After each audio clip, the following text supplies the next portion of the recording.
Okay, guys, we're back again. It's Tom Owens with MMA Fight Pass. Tonight I'm here at Elite Team Jiu-Jitsu in Visalia, California. And right now I'm here with head instructor and owner of the business, Tom Knox. Thank you very much for your time, brother. How you doing? Good, man. Just been training hard, getting these guys ready for Fight to Win in No-Gi Worlds. It looks like it, man. You guys are really getting after it. I love the program you got going here. You got a ton of guys in here training, man. And it looks like everybody's really pushing each other, but you guys have a lot of respect with each other. How do you keep a good flow like that? Man, that's been the most amazing thing, is finding a room full of people that want to train hard, but have, like, you know, the nicest attitudes. Like, and I don't know how it happened, man. I think it just naturally formed on its own. Just everyone's super chill, super cool, but this is one of the toughest rooms in the nation when it comes to training.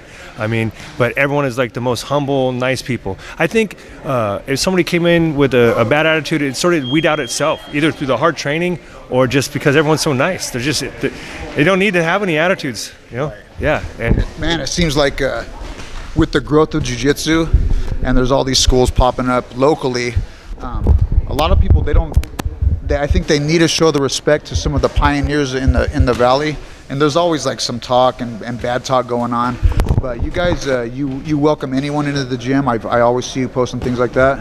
And man, like you just said, that there's really some legendary people from this area that are on these mats. Like when we first started way back in the day, you have some of those original guys that are training here on the mat. Right. It's really something else. And your school is definitely one of the best in the nation, if not the world. You guys are competing all around and constantly, man. Your students in here, they're doing really, really good, Tom. It's really cool to see, you know, here in Visalia what you've done with jiu-jitsu. I know that's been a plan of yours. I mean, dude, I've always had an open door policy. Okay, anybody can come and train. You know, I like to have different training partners. We're blessed and lucky to have, you know, 30, 40 students at every class anyway, but you're exactly right. You know, we got guys like Ron Holsey in here who, you know, I think he started before me and you did. Yep. You know, we were all at the same gym at one point. But you know, you got guys like Ron still in here, and Ron is still one of the like main guys I train with. He'll still triangle or Darcy at any time, you know, and it's amazing now because now his wife, his kids train, and it's just like the growth has been phenomenal. It's great to see in the Valley. But what I really wanted to showcase, because the Valley's always had a grappling stronghold with the wrestling. Yep. Okay, I mean, that's nationwide. The Central Valley is known for wrestling. I wanted to do that same thing for jiu-jitsu, you know, and start making, you know, naturally everyone thinks that LA, San Diego, the Bay Area, you know, that's where all the Brazilians originally went to. So naturally that's where the strongholds were. Okay, things are starting to change, you know, not just, you know, by, you know, there's guys here in the Valley now, there's guys in the Midwest that are like top of the, you know, like really, really world-class guys. So it's not just located in certain locations anymore. But my goal has always been to have a world-class training facility for jiu-jitsu here in Visalia. That's awesome, man. And you're going to be fighting again and Fight to Win this weekend, and then the following weekend you guys have No-Gi Worlds. Man, how do you? I know you compete all the time, but how do you take something like that? Like, what's going through your mind? You're going to be competing 2 weekends in a row. Man, there is no season. That's the crazy thing, you know. Football has a season, wrestling has a season, basketball has a season. Jiu-jitsu is all year long, especially if you're a world-class competitor and you want to stay at the top of the rankings. You have to compete at all the big tournaments, and you have to compete almost every weekend. So it's not just we got Fight to Win this weekend. The following week we have No-Gi Worlds, and then we have like a 3-week break, and then we go back to Europe for European Championships. So, and then it starts all over again, you know? Like, that's crazy. Yeah. I mean, it's just nonstop. But you know what? It's fun because not only now do I get to travel the world doing jiu-jitsu, doing something I love, now my students and competitors are going with me. You know, Josh and Jacob and Amber and Zach and Shivam, some of these guys, they had the same goals now. They want to be world-ranked competitors, so they're starting to travel, you know? That's amazing, man. That's really something. Now, one reason I really wanted to talk to you, we're going to get off the top of the competition, because I know you obviously know a ton about jiu-jitsu from the old school and the new school. There's a lot of people were asking me the difference between the old school and the new school, and you've probably seen a lot of people right now, like I'm not going to say any names because I respect everybody, but it seems like a lot of the OGs and the older guys, there's a lot of negative talk right now about sport jiu-jitsu, okay, and competition BJJ and how it wouldn't work in a self-defense situation. Can you give us your take on that a little bit? For sure. Okay, I've noticed the same thing you noticed. You know, a lot of the pioneers for jiu-jitsu or the older generation, they're set in their ways, okay? And I understand jiu-jitsu came about as a self-defense art. The same as judo came from Japanese jiu-jitsu. It was a self-defense art, okay? Things evolve. Sport jiu-jitsu has evolved into its own sport. You still have the self-defense aspect of jiu-jitsu. They can coexist together. You don't have to talk bad about one or talk bad about the other, okay? It's like saying, well, these Olympians in judo or wrestling, they couldn't win a street fight. Are you kidding me? These are top-level athletes in a combat sport. You know, if we're talking against somebody untrained, it's a no-brainer, you know? Yeah, it's sort of disappointing to see the way some people, that because they lost their stronghold in a marketing standpoint, they resort to, oh, this is bad, this is not real, you know? And I can just tell you from my standpoint, okay, we have over 300 students here. There's 40 students every class.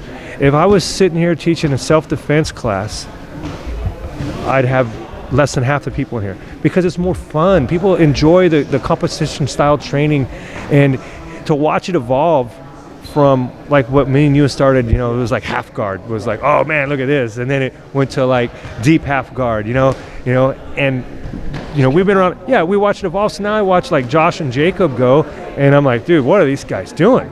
But I try and understand it so I can understand it, I can use it, and I can reteach it, you know? I think some of these guys are just set in their ways, and they not want to learn or pay attention to it. From my background in skateboarding, okay? I was one of the guys that came along when I was younger, and the guys, what I was doing on a skateboard, the generation before me, they're like, that's not skateboarding. He's flipping his board. He's doing all this crazy stuff. But it evolved. Some guys didn't accept it. The guys that didn't accept it got pushed to the side. The guys that evolved with it are still around skateboarding. Danny Way, Bob Burnquist, you know. And I look at jiu-jitsu the same way. If you can stay with it and evolve with it, you're going to always be relevant. If you sit there and you don't want to evolve with it, you're going to get left behind. This sport progresses on its own, and you can't stop it. Yeah, do you see any end of the evolution? It doesn't seem like there is. And it's like you said, when we started in the beginning, it was real basic. Did you ever think back then that it was going to be where it is today? Oh man, no. Like last weekend at the Spider Invitational, the winners of each division got $100,000 for a jiu-jitsu tournament. Are you serious? Yes, $100,000 for winning the Spider Invitational. What does it take to get in something like that? You're obviously on that path. Well, Spider is just for the top adult black belts. Okay, so like Josh when he gets his black belt, and they do brown belts too. You know, hopefully Josh gets an invitation for Spider. He's already got an invitation, so his schedule's already booked through next year. He's already going to be in February on the Flow Grappling Who's Number One show. Like, he's on his way. You know, but what Josh wants to do is if you win a world championship at brown belt, okay, and you get a gold medal at brown belt, you get an exemption, because now to go to the world championships as a black belt adult, you have to qualify. You can't just enter anymore. So what is the qualification? Qualification, you have to have 80 points in IBJJF tournaments, which is not easy to get.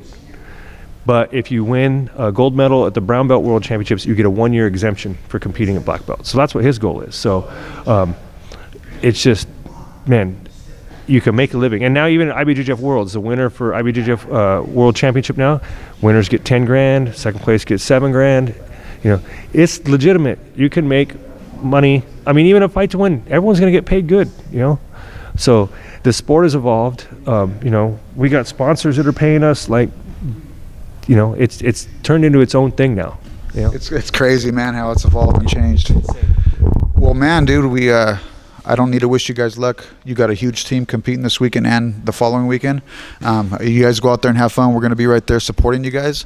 And do you have any sponsors or teammates that you want to give little thanks to? Man, I want to thank everybody who trains in my gym. If I didn't have anybody in here training every day, pushing all the students, even the people who don't compete. Not everyone competes at our gym, but everyone trains like they're going to compete. So, man, that's my main thing. I just want to say thank you to all my students for showing up every day, putting in the work, making us all better. Moya Brand, my main sponsor, helps us travel the world, gives us quality gear to train in, the best gis, the best training gear. And Pokerito, David, always helps us out at Pokerito here in Visalia. Good food, money, sponsorships. And then Justin Mosley from State Farm Insurance is also another big supporter and sponsor for the gym. And I also want to thank yourself and Archie for always, you know, pushing the local scene and, you know, helping these guys out, you know. Said everything starts grassroots and grows from here, you know. So, and, you know, you're an OG here in the Valley for jiu-jitsu, and I'm glad to see you stuck around, you know. It's nice to see a few of the guys we started with still doing it, you know. I know there was a lot of guys from Djibuti days. There's probably 5, 6 of us left still hitting the mats every now and then. Yeah, that's really cool, my brother. Well, guys, from Visalia, California, we're going to close it up.